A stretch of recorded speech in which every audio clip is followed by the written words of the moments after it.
Peter Kingsley has written a book many years ago called The Dark Places of Wisdom.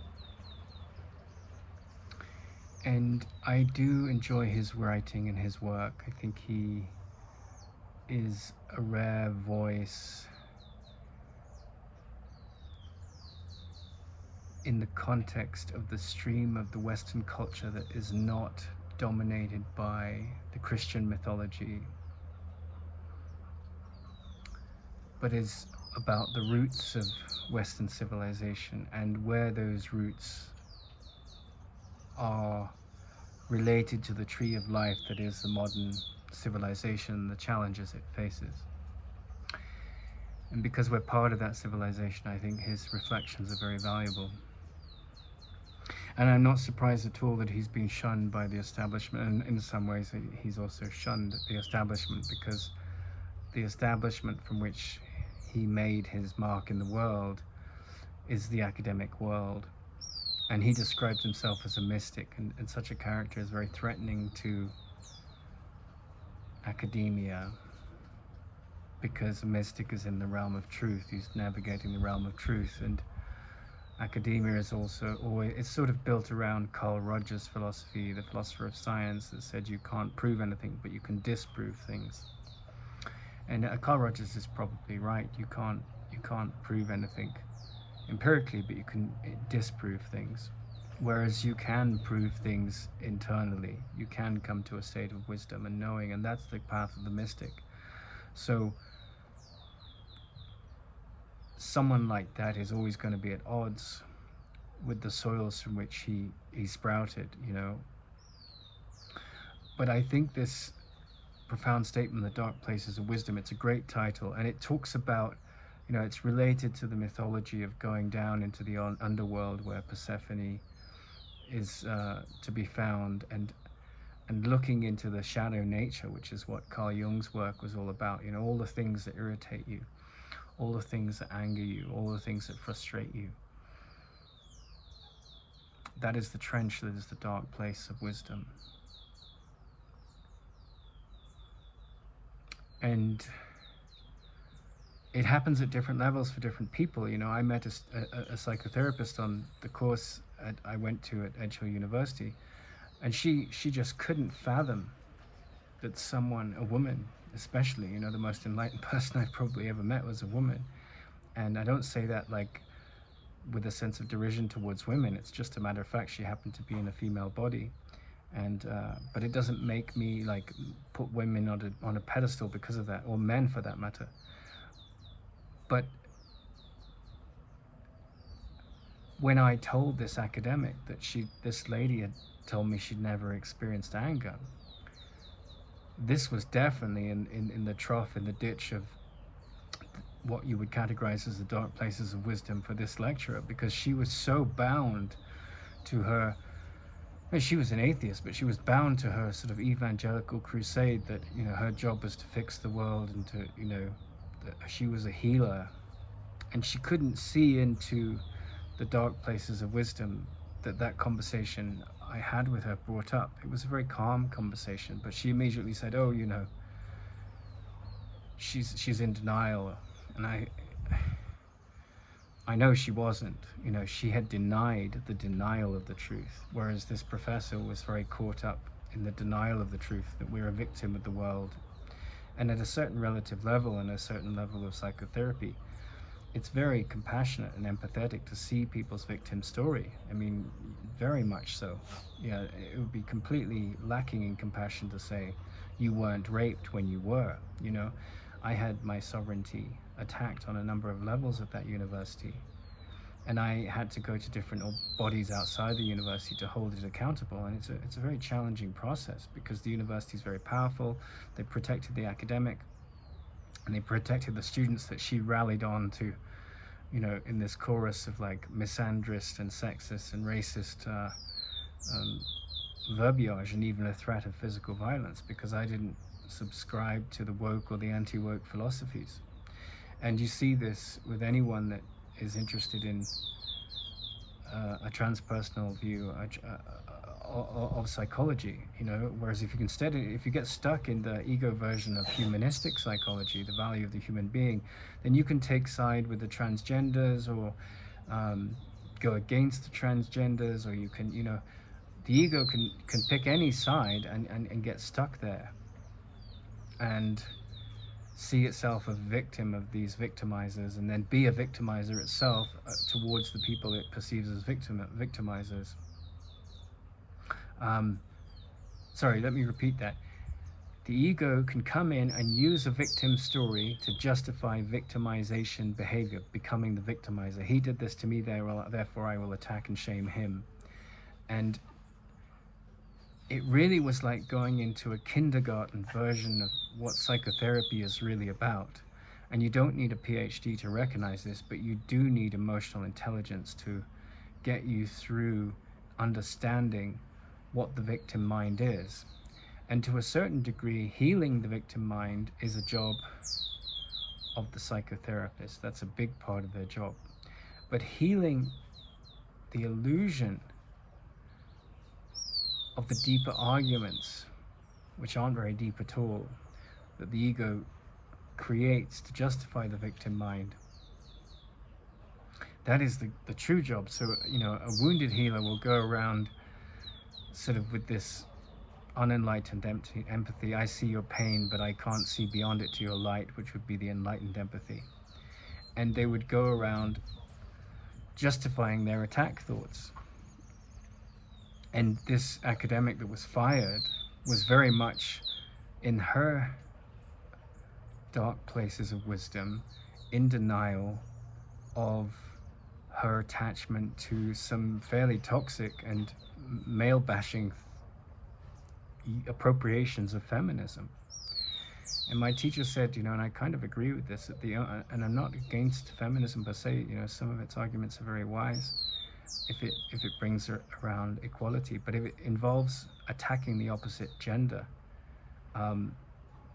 that's no different than the witch hunts of Salem and the chauvinism that feminism was born to counter, which is laudable.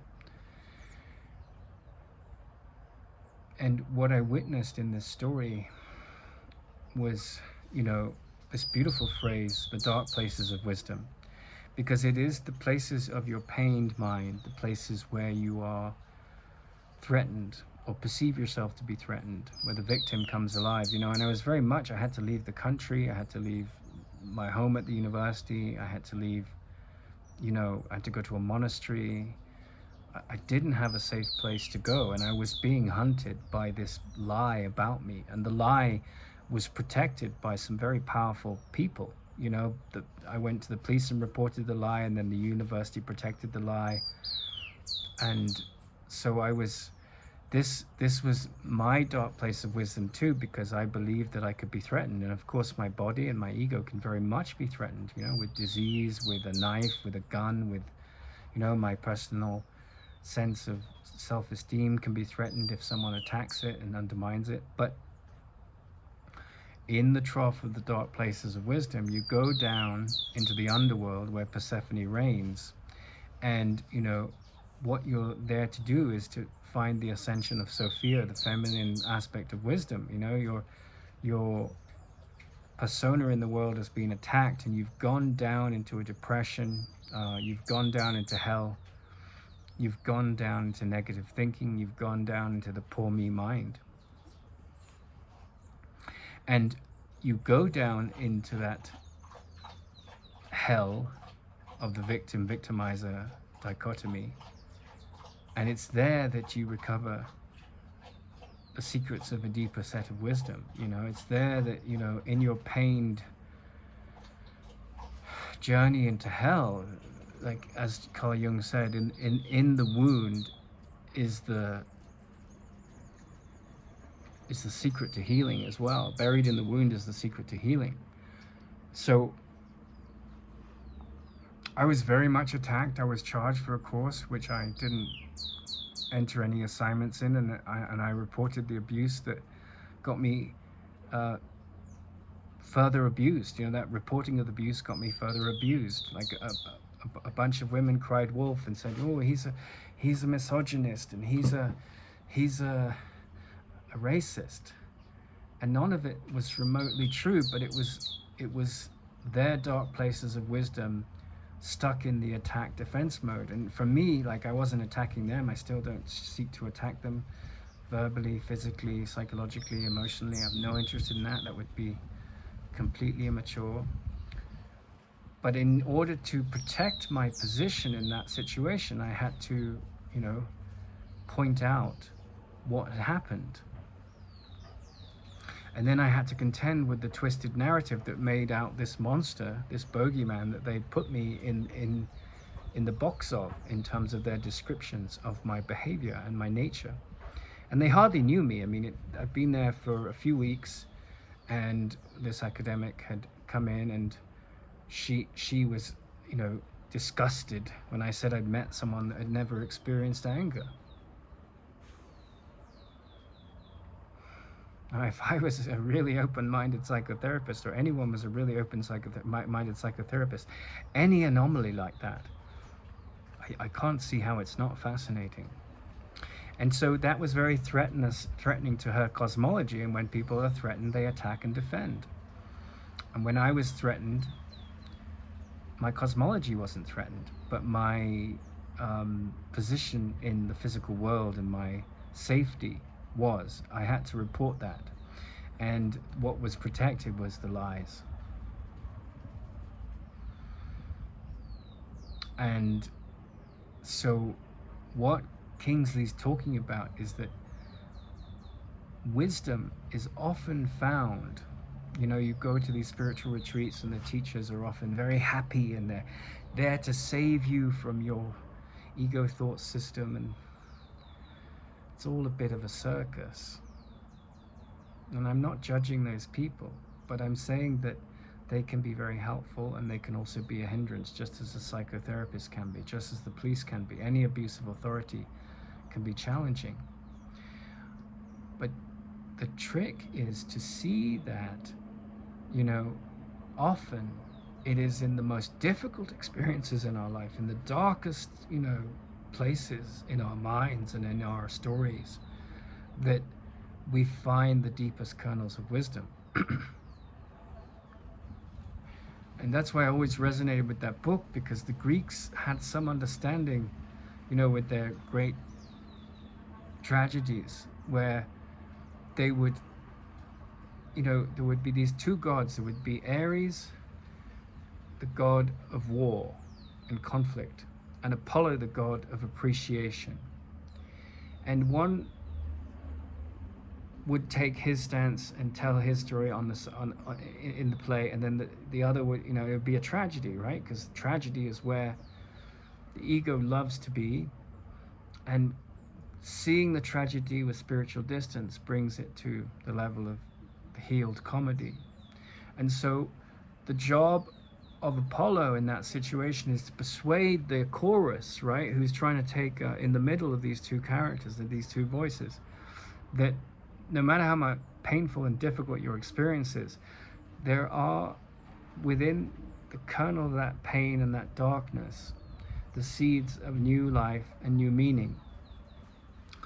And if you go to see a Sufi teacher anywhere in the Orient, from Turkey, anywhere east of there, what they tend to do is tell stories.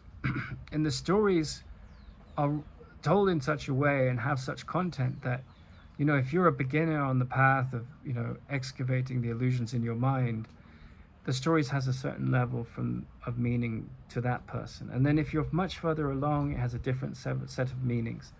And that's the power of allegory. That's the power of myths.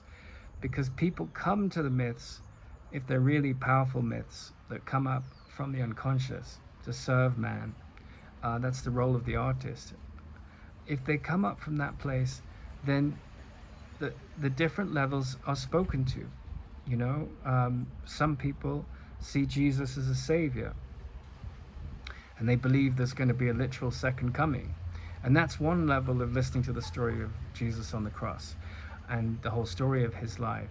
Another set of people believe that the second coming is a transformation in one's own consciousness, where one goes on a path where one is crucified by the world through different experiences, misjudged, treated as a monster when one is innocent. And in the kernel of those dark experiences, the capacity to forgive the world and to see with a different set of eyes.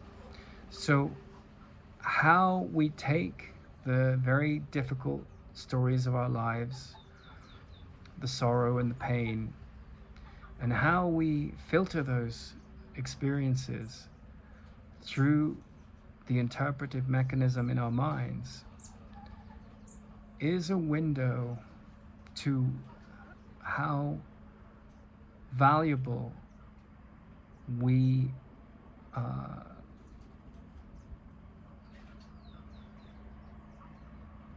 deem wisdom to be, right? So wisdom, philosophy means the love of wisdom, philosophia, so the love of Sophia, right?